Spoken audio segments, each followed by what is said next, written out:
ಆತ್ಮೀಯರೇ, ಬಹಳ ಒಂದು ಸುಂದರ ಅರ್ಥಪೂರ್ಣ ಒಂದು ಕಾರ್ಯಕ್ರಮದ ಸಭಾವೇದಿಕೆಯ ಗೌರವಾನ್ವಿತ ಅಧ್ಯಕ್ಷರೇ ಹಾಗೂ ವೇದಿಕೆಯಲ್ಲಿರುವ ಮಹಾಜನ ಬಂಧುಗಳೇ, ಭಾಳಷ್ಟು ಜನ ವೇದಿಕೆಯಲ್ಲಿದ್ದಾರೆ. ಆದ್ದರಿಂದ ನನ್ನ ಹೆಸರನ್ನು ಎತ್ತದೆ.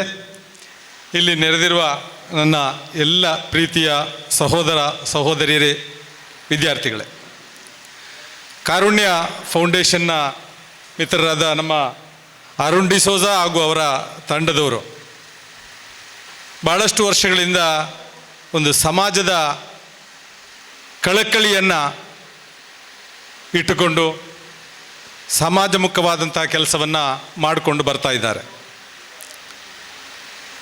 ಅವರನ್ನ ಸಹಕರಿಸೋದು ನಮ್ಮೆಲ್ಲರ ಧರ್ಮ ಅಂತ ನಾನು ಭಾವಿಸ್ತೇನೆ. ಒಬ್ಬ ಮನುಷ್ಯ ಅವನ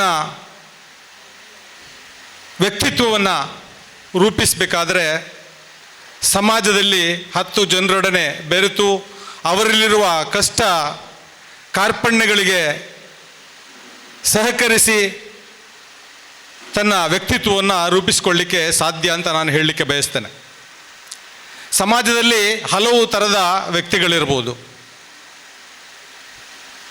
ಬಡತನ ಅವರನ್ನ ಕಷ್ಟಕ್ಕೆ ದೂಡ್ತಿರ್ಬೋದು. ಅಂಥ ವ್ಯಕ್ತಿಗಳನ್ನು ಗುರುತಿಸಿಕೊಂಡು ಅವರನ್ನ ಮೇಲಕ್ಕೆತ್ತುವಲ್ಲಿ ಕಾರುಣ್ಯ ಫೌಂಡೇಶನ್ನ ನಮ್ಮ ಸದಸ್ಯರು ಕೆಲಸ ಮಾಡ್ತಾ ಇದ್ದಾರೆ ಅಂತ ಹೇಳಿದರೆ ನಿಜವಾಗಲೂ ನಾನು ಇವತ್ತು ಕಾರುಣ್ಯ ಫೌಂಡೇಶನ್ನ ಎಲ್ಲ ಸದಸ್ಯರನ್ನ ಮಿತ್ರರನ್ನ ಅಭಿನಂದಿಸಲಿಕ್ಕೆ ಬಯಸ್ತೇನೆ.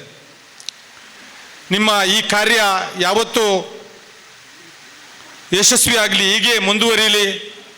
ನಿಮಗೆ ನಿಮ್ಮ ಜೀವನದುದ್ದಕ್ಕೂ ಆಯುರಾರೋಗ್ಯ ಭಾಗ್ಯ ಸಕಲ ಐಶ್ವರ್ಯವನ್ನು ಭಗವಂತನು ಕರುಣಿಸಲಿ ಅಂತ ಆ ಭಗವಂತನಲ್ಲಿ ಬೇಡಿಕೊಂಡು ನಿಮಗೆಲ್ಲರಿಗೂ ವಂದಿಸಿ ನನ್ನ ಮಾತನ್ನು ಮುಗಿಸ್ತೇನೆ. ಜೈ ಹಿಂದ್.